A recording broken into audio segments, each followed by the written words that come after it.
Today I want to talk to you about law number 6 of the laws of teamwork. It's called the law of the catalyst. And the law of the catalyst says winning teams have players that make things happen. In other words, catalysts are what I call get it done and then some people. That's just who they are. And by the way, by now in the training videos and in the studio here today, you're probably feeling pretty good. Because you've got 5 teamwork laws under your belt. And you already feel like you're a better team player. Isn't that true, huh? I mean, you just say, this is huge. How many of you just feel you're probably a little bit better now than you were a while ago? Raise your hand. Oh, yeah, that's good. Can I tell you something? You're not that good yet. You've got 12 laws to go. So look at your neighbor and say, you're good, but not that good. All right, huh? Okay.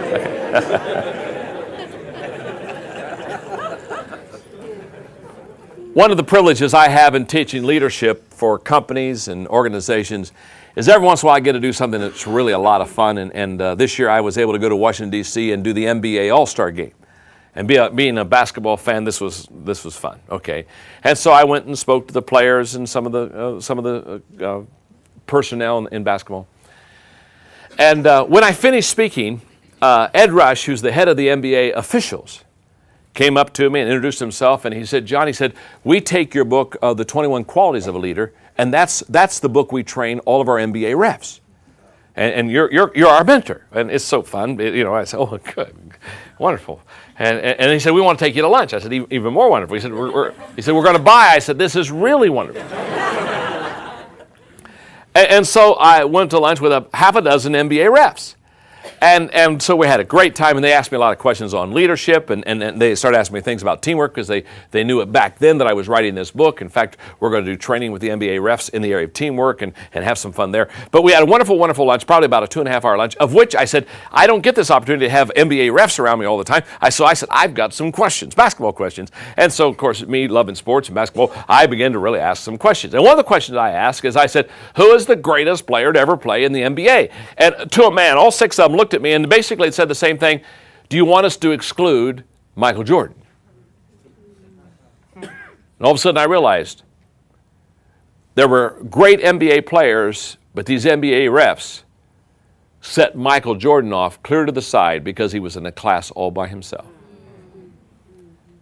Now, as I probed them a little bit about what made Michael Jordan great, they said more than his skills, more than his giftedness, more than his athletic ability, more than his leaping ability, more than his all this stuff. They said what made Michael Jordan great is that if you were on Michael Jordan's team, in fact, one of the NBA refs said, think about it, John, you're in the NBA Finals, and Michael Jordan is one of your teammates. He said, you knew deep down inside you were going to win. You knew somehow, some way, that guy was going to be the catalyst on the team and bring your team to victory. And I can still remember watching them play Utah a couple of years ago with my son, Joe Porter, and the game was very close, and it was down to the last few seconds, and the Chicago Bulls had the ball, and I said, Joel, I will guarantee you something. He said, what's that, Dad? I said, I will guarantee you Michael Jordan will shoot the ball, and I'll guarantee you he'll make the basket. That's exactly what happened. Why? Because Michael Jordan is a catalyst.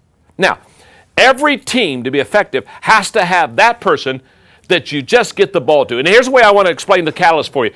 On your team, on the team that you're on, when the chips are down or where the basket needs to be made or the goal needs to be reached, who's the player that you give the ball to? That's the catalyst player. For example, the president of our Enjoy Stewardship Service Company is a man by the name of David Sutherland. And David Sutherland is not only the leader, the president of the team, he's a major catalyst. Let me explain.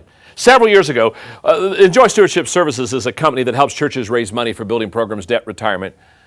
And we have a goal. Within a couple of years, we will in 1 year raise over $1 billion for local congregations. So God's blessed us, and it's just a wonderful, wonderful experience. Okay, but way back 6 years ago, when this company was just being started and Dave was ahead of it, if we did 30 churches a year, we were excited. And I'll never forget, in December, the first December, I was going through the office one day, and I saw his wife, Roxine, and I said, Roxine, where's Dave? I haven't seen him for a couple days. Oh, she said, John, she said, he's on the road. I said, what's he doing? And she said, well, he has this goal of how many organizations he wants to help raise money this year. He has this goal, this number. And she said, he's short of the goal. And so she said a couple days ago he left and he said, Roxine, I haven't met my goal yet. I'll come home when I've met my goal. So she said, I don't know, 2 days, 2 weeks, who knows? But she said, here's what I want you to know. She said, I've lived with him now, she said, for several years. She said, here's what I know. When he comes home, he will have hit his goal. That's a catalyst. A person that is going to make it happen. So let me give you the characteristics of a catalyst. There are 9 of them. Number 1, intuitive. In other words, they sense things that others do not sense that makes the team successful. There's an intuitiveness about them. By the way, the best leaders, the natural leaders, the, quote, born leaders, have an intuitiveness within them. In fact, the one law of the 21 irrefutable laws of leadership, the one law that separates the natural-born gifted leader from the non-natural-born gifted leader is the law of intuitiveness. Intuitiveness comes with natural leadership skills. So they sense things that others do not sense. Secondly, they're communicators. They say things that others do not say that makes the team successful. And again, Winston Churchill is such a hero of mine and such a great leader. In the days when Nazi Germany was beginning to invade the other European countries, the present Prime Minister of England said there's no need to worry, he'll never come to England. Winston Churchill was the only voice that said we need to worry, we need to be concerned. This man won't stop. He's going to conquer England if we don't do something. And what is that? That's a catalytic call. That's a catalytic communicator who when everybody else is saying one thing says, no, you don't understand. This is the way we got to go. This is what we got to do. This is what I want you to see. They're communicators that say things that others do not say. Again, always to make the team successful. Notice this. You'll see on every phrase, always to make the team successful. I'm not saying they say things others do not say. I know all kinds of people say things others do not say, and there's nothing catalytic about them. Some of them are just downright complainers. So just because you don't say, well, I say things different than everybody, I must be a catalyst. No, you may be obnoxious. You understand, you say things that others do not say to make the team successful. You sense things that others do not sense to make the team successful. The third characteristic of a catalyst leader is they are initiators. They do things that others do not do that makes the team successful. They initiate. You don't have to tell them. They're already there. In fact, I've always said, you show me a person that can initiate and you show me a person that can close. And you've got the bookends of success right there.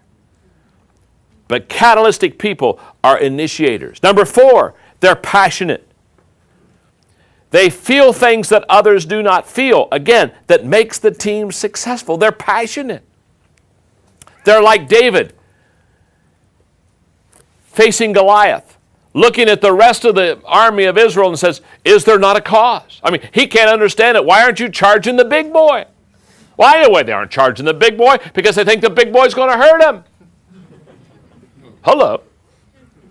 You see, they saw the big boy and they said, he's so big he's going to hurt us. David saw the big boy and said, he's so big I can't miss. Passion. Catalytic leaders on a team are passionate. Number 5, they're creative.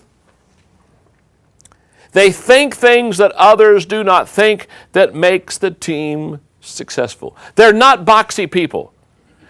They have no lines. They jump over acceptable norms to get the job done. I mean, they're again, what are they? They are make it happen people. They're catalytic. Number 6, they are givers. They give things that others do not give. That makes the team successful. They are second mile people, not first mile people. Second mile people. My friend Zig Ziglar said, get on the second mile road because he says there's less traffic there. How true that is. They're givers. They do their part, quote, and then some. Number 7, they're responsible. They carry things that others do not carry that makes the team successful. They carry their load and then some. Number 8, they're gifted. They can do things that others cannot do that makes the team successful. There's a certain ability and giftedness that makes the difference of this team player. And number 9, they're leaders. They influence people that others do not influence that makes the team successful. Now, let's talk about it for a second. In finding a leader, in finding this person that's going to be a catalyst on your team, what I want you to understand is something very simple here. When people ask me to help them get a picture of a leader, one of the first things I share with them about leaders is leaders have the ability to make things happen. That's a fact. Leaders make things happen. In fact, let me put it this way. If you cannot make things happen for yourself, you can't make things happen for others. So the first thing you do when you're looking for a leader is look for somebody who can make things happen. Because if they have the ability to produce, if they have the ability to bring home the bacon, hello? Instead of belch out the bologna? If they can bring it home, if they can do it for themselves, there's a high probability they can do it for others. If you can't do it for yourself, you probably can't do it for others. So catalysts on team, they're going to somehow find a way to get you over the top. A few weeks ago, I was in London, and when I was in London, I was with 3 wonderful friends, Andy Steimer, Tim Elmore, and Dan Ryland. Now, Tim and Dan were with me because for 20 years they've been on my team. So 20 years ago we started the journey together, so I said, guys, let's go to London for a week and let's do stuff we like to do. Let's do a little C.S. Lewis study. Let's do some John Wesley stuff. Let's go to some shows. And we had an incredible time. But Dan Ryland is a Beatles fan. So we went to a play of the Beatles, which he loved. It was good. It was a good play. But then on the highlight was the last Saturday morning before we were all to take off to go back to the States. Dan said, what we need to do is we've got to go to Abbey Road. And we've got to go, the picture, where the Beatles are crossing the street at Abbey Road. He said, we have got to take this picture at Abbey Road. And I said, yeah, because I love Beatles. So I said, yeah, you're right. We got to go to Abbey Road. And I just volunteered. I said, I'll be the guy that takes the shoes off. You know what I mean? I'll be the barefoot guy. And so we got a taxi cab because our wives want to go. So we got a couple taxi cabs. And so we pull up to Abbey Road. And much to our disappointment, the road's closed. And there's a big truck out there, with the big ladders on it. And there are cones out over the road and huge sign says road closed. And our cab driver, he pulls up, goes slow, and he says, I'm so sorry. He said, the road's closed. And he started to pull away. I said, stop. Stop. I said, don't go. He said, the road's closed. I said, you don't understand. I said, I think we can make this happen. So I got him to pull over.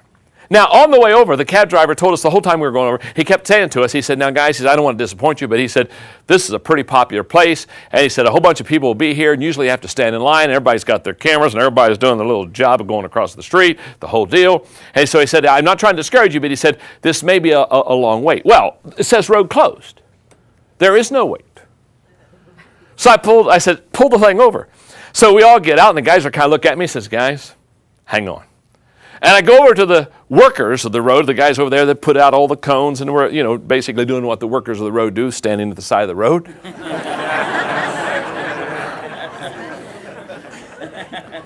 And I said, guys, you have an incredible opportunity today. They said, what's that? I said, I know it says road closed, but I said, we came from the States, and we love the Beatles. And we want to take a picture. and you have an opportunity to make it happen. And I said, all we need to do is move the cones out of the way. And I said, move the truck back just a little bit. Kind of position it in the right place in the road, because one of the things we had talked about at dinner the night before is if you look at the photo album of the Beatles going across Abbey Road, it's one that's looking down on the Beatles. It's not one on the street level. And so the night before we were talking about how it was going to be tough to get the picture the way it's supposed to be because we didn't have any way to go kind of top down. And when I saw the truck, the ladder, I realized that this was the way that we would get the picture from the top down.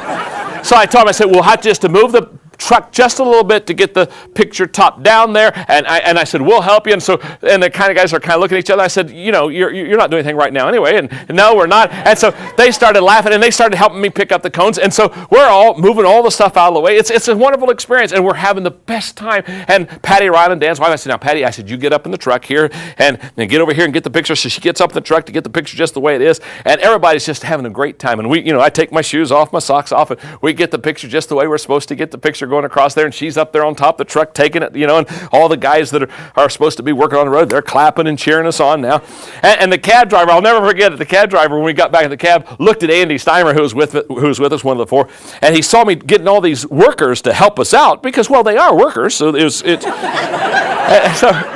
he saw me getting all the workers to help us out, and he looked at me, and he pointed to me, and he said to Andy, he said, boy, he said, that guy gets things done, doesn't he? And Andy looked at him and says, you have no idea. We got that picture. We got back in that cab. We laughed. We had the best time all the way back because we got what we wanted to see happen. And the road workers, they were shaking our hands, telling us that we made their day, because this is a very boring kind of job they've got. Now, very simple. You know what we're talking about? We're talking about a catalyst on a team. We're talking about the person who has the ability to make things happen. And what I know about teamwork is that although you've got a total group of people making up a team, there's got to be somebody that's going to make it happen.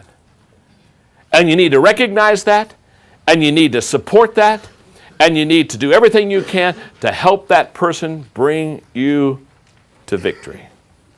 That's the law of the catalyst.